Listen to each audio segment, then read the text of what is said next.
할렐루야. 성경을 알자. 힘써 알자. 바이블 파노라마. 오늘은 마태복음 왕으로 오신 예수 그리스도 이렇게 제목을 올려드립니다. 마가복음 16장 16절 말씀 드리겠습니다. 먼저 말씀드릴 것은 제 어린 시절의 이야기를 말씀을 드립니다. 그래요. 제 어린 시절의 한 편지에는 할머니의 대필자로 채워져 있습니다. 당시 저희 할머니께서 고모들을 비롯한 일가 친척들에게 전하고 싶으신 말씀을 글로 옮겨 적는 것이었습니다.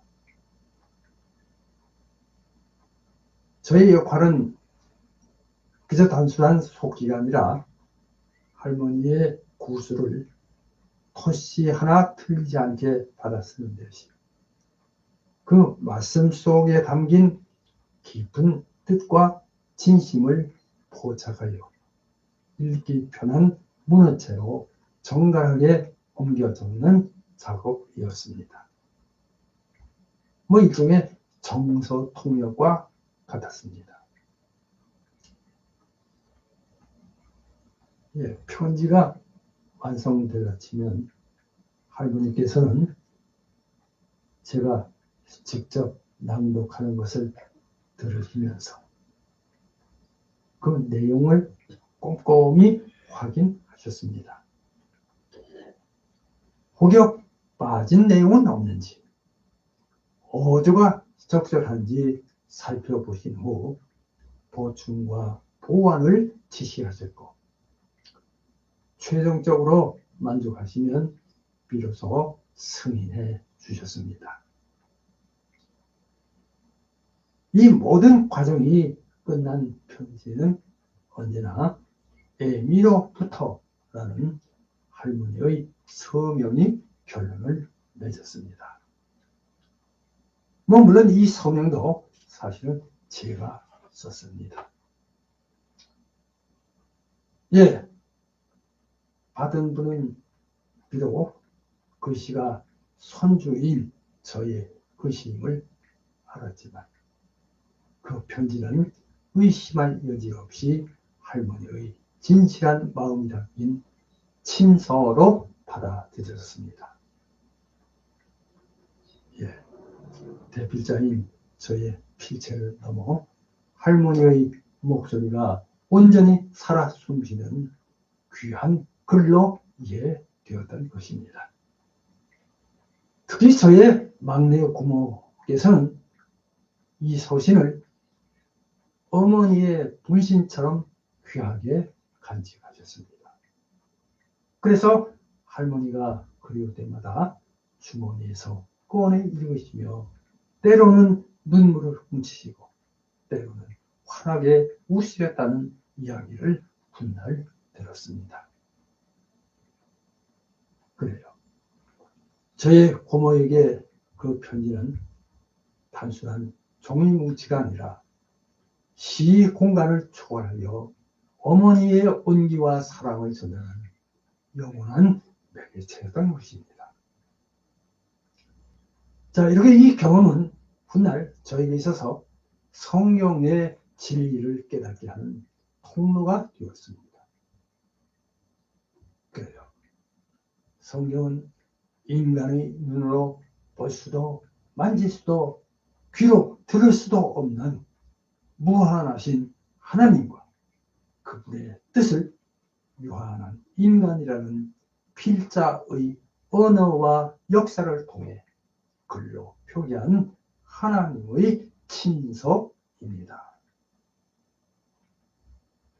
할머니의 진심이 손주인 저의 필체를 넘어 저의 고모의 가슴에 닿았듯이 성경 역시 시대와 문화를 초월하여 하나님의 변치 않는 사랑과 구원의 메시지를 우리에게 전달합니다.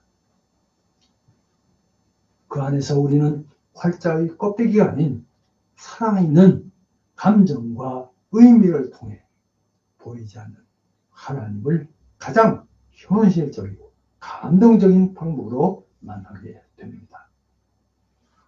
자, 이 모든 필사의 순간을 통해 우리는 가장 위대한 성경은 결국 보이지 않는 하나님의 사랑을 세상에 드러내는 통로가 되는 것임을 배우게 됩니다.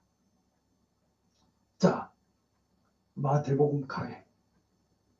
오늘 강의할 이 마태복음은 구약 인용이 타 복음서에 비해 많고 아브라함의 자손, 다윗의 자손을 강조하며 예수님을 왕으로 제시하는 변증적 성격이 매우 강합니다.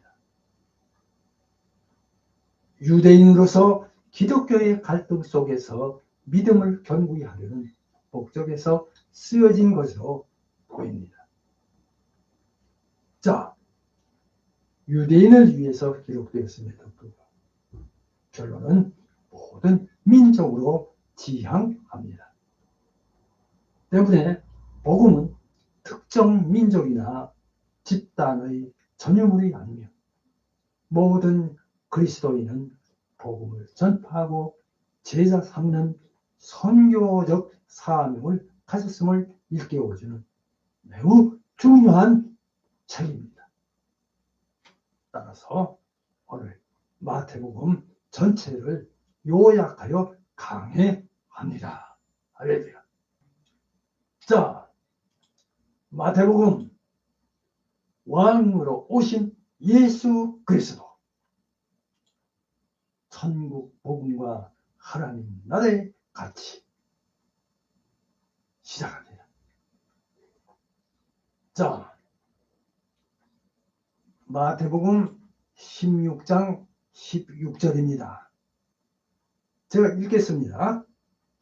시몬 베드로가 대답하여 이르되 주는 그리스도시요 살아계신 하나님의 아들이시니이다. 예, 마태복음 16장 16절 말씀입니다. 왕의 계보와 왕의 선포, 마태복음.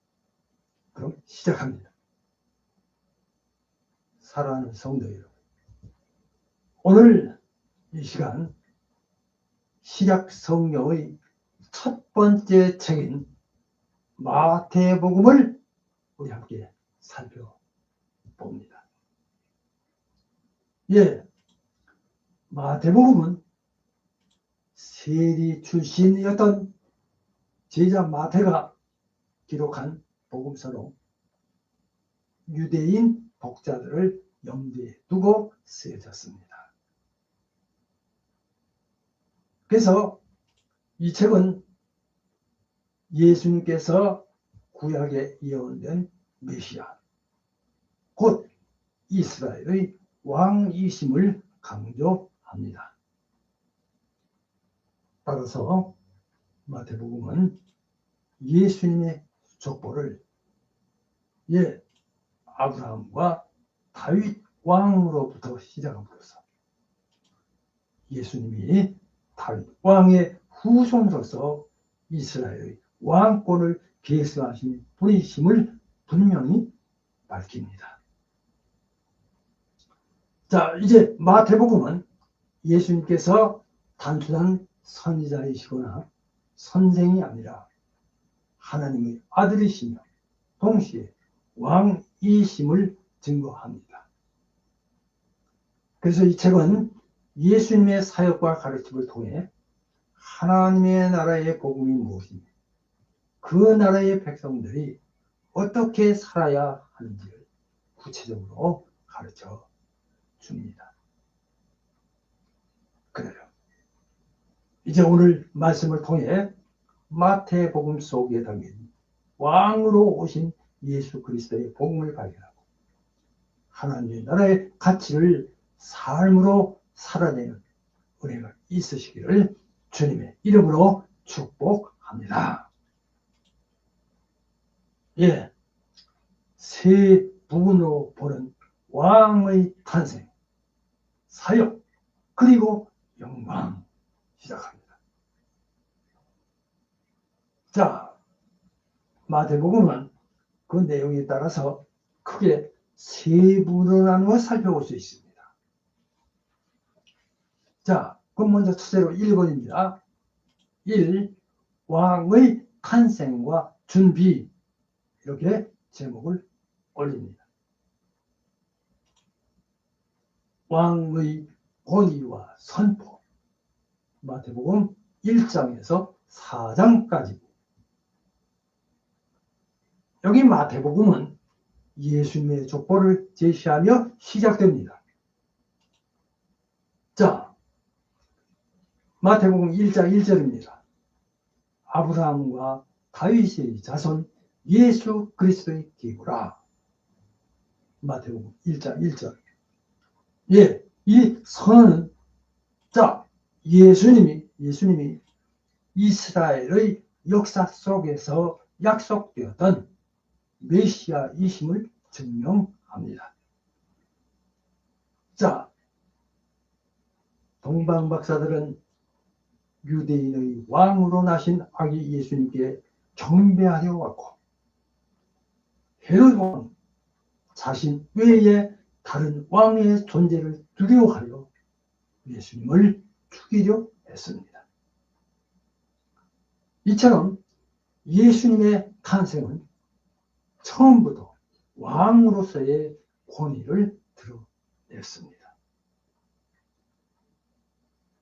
이후 예수님은 요한에게 세례를 받으시고 성령의 충만함을 입으신 후 광야에서 사탄에게 시험을 받으십니다.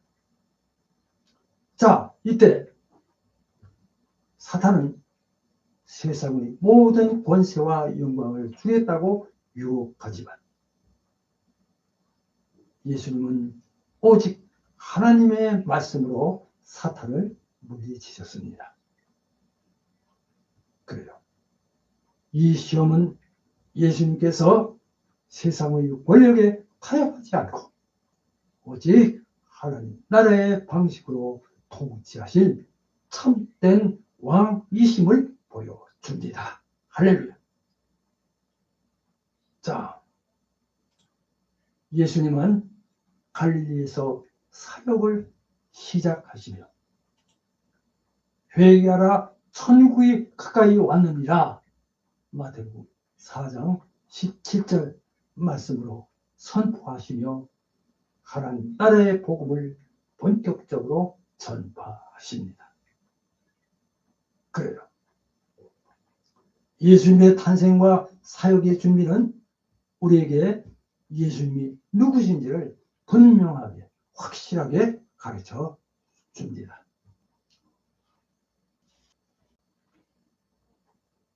자, 우리는 세상의 유혹 앞에서 예수님처럼 하나님의 말씀으로 승리해야 합니다. 우리의 삶의 주인이 예수님이심을 고백하고 그분의 통치가 우리 삶에 임하기를 기도하며 살아가야 합니다. 할렐루야. 자, 그 다음에 두 번째입니다. 이 왕의 가르침과 사역, 이렇게 제목을 올립니다. 하나님 나라 백성의 삶, 마태복음 5장에서 25장까지입니다. 자, 여기 마태복음의 핵심은 예수님의 가르침, 특히 5가지 큰 설교의 단계가 있습니다. 예, 이 가르침들은 하나님 나라의 백성들이 이 땅에서 어떻게 살아야 하는지를 구체적으로 보여줍니다. 보여줍니다. 자, 먼저는 산상수훈입니다. 마태복음 5장에서 7장까지요. 예수님은 이 세상의 가치와는 정반대되는 하나님 나라의 가치를 선포하십니다. 자, 마태복음 5장 3절 제가 한번 읽겠습니다. 심령이 가난한 자는 복이 있나니 천국이 그들의 것이며, 이렇게 말씀하시며 하나님 나라의 백성들이 가져야 할 내면의 태도와 삶의 기준을 제시하십니다. 자, 그러면은 전도의 선교, 마태복음 10장입니다. 예수님은 제자들을 파송하시며 하나님 나라의 복음을 전하게 하십니다. 그리고 그 다음에는 천국 비유 설교입니다. 마태복음 13장입니다. 특별히 씨 뿌리는 자의 비유, 가라지의 비유 등을 통해 하나님 나라의 신비와 특성을 설명하십니다. 할렐루야. 그 다음에 이어서 공동체 설교, 즉 교회, 마태복음 18장입니다. 천국 백성들이 서로 용서하고 섬기며 살아가야 할 공동체, 즉 교회의 질서를 가르칩니다. 자, 그 다음에 한 가지 더, 종말 설교입니다. 마태복음 24장에서 25장까지 예수님의 재림과 세상의 마지막 때에 일어날 일들을 예언하시며 늘 깨어 준비하는 믿음을 강조하십니다. 자, 이렇게 예수님께서는 이 가르침과 함께 병든 자를 고치시고 귀신을 쫓아내시며 오병이어의 기적을 행하셨습니다.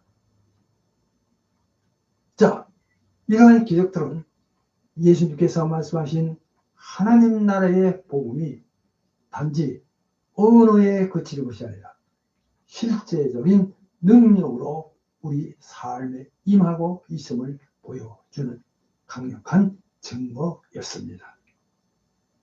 그래요.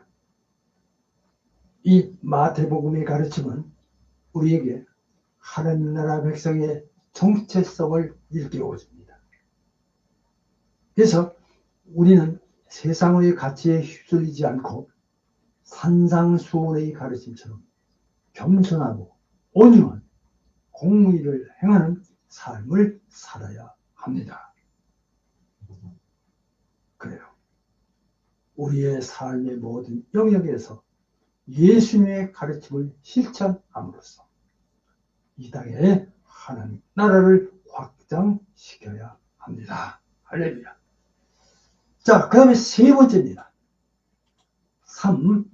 왕의 권한과 승리, 이렇게 제목을 올립니다.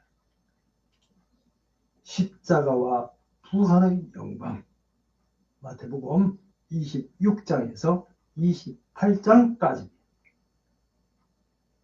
자, 마태복음의 이 마지막 부분은 예수님께서 왕으로서의 사명을 완성하시는 십자가와 부활의 사건을 기록합니다. 그래요. 예수님은 유월절 만찬을 통해 자신의 희생을 예고하시고 겟세마네 동산에서 내 아버지여, 만일 할만하시거든 이 잔을 내게서 지나가게 하옵소서. 마태복음 26장 39절 말씀. 기도하십니다. 그러나 결국 하나님의 뜻에 순종하시고 십자가의 길을 걸으셨습니다. 예수님은 십자가 위에서 모든 인류의 죄를 대신하여 죽으셨습니다. 세상의 왕들은 자신의 권력을 지키기 위해 사람들을 죽였으나 예수님은 백성을 구원하기 위해 자신의 목숨을 버리심으로써 진정한 왕의 사랑을 보여주셨습니다. 그리고 안식일 첫날 예수님은 사망 권세를 이기시고 부활하셨습니다. 할렐루야. 자, 이제 예수님의 부활은 그분이 단순한 사람이 아니라 하나님의 아들이시며 죽음까지도 이기신 영원한 왕이심을 증명합니다. 자, 이제 예수님께서는 마지막으로 제자들에게 하늘과 땅의 모든 권세를 내게 주셨으니 마태복음 28장 18절 말씀으로 선포하시면서 온 세상에 복음을 전하라고 하는 지상 최대의 명령을 주십니다. 마태복음 28장 19절에서 20절 말씀입니다. 그래요. 예수님의 십자가와 부활은 우리에게 구원의 기쁨과 영원한 소망을 주셨습니다. 우리는 십자가의 사랑으로 죄에서 구원받았고 부활의 능력으로 영생을 얻었습니다.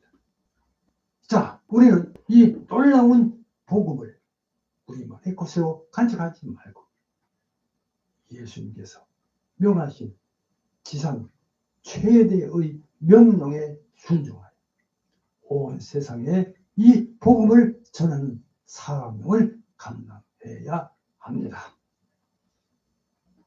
이제 결론입니다. 결론. 하나님 나라의 가치를 살아내라. 사랑하는 성도 여러분,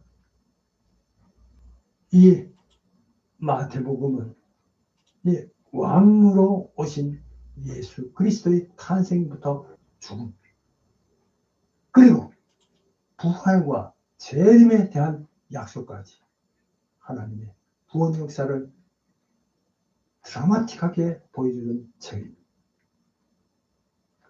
이 책은 예수님께서 바로 구약의 모든 예언을 성취하신 메시아이심을 증명합니다.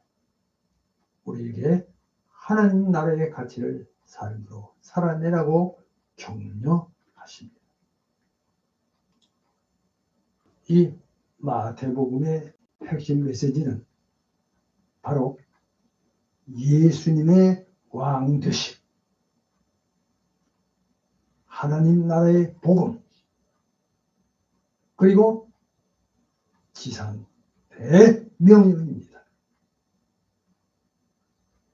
예수님은 다윗의 후손으로 오신 유일한 왕이시며 우리의 삶의 참된 주인이십니다.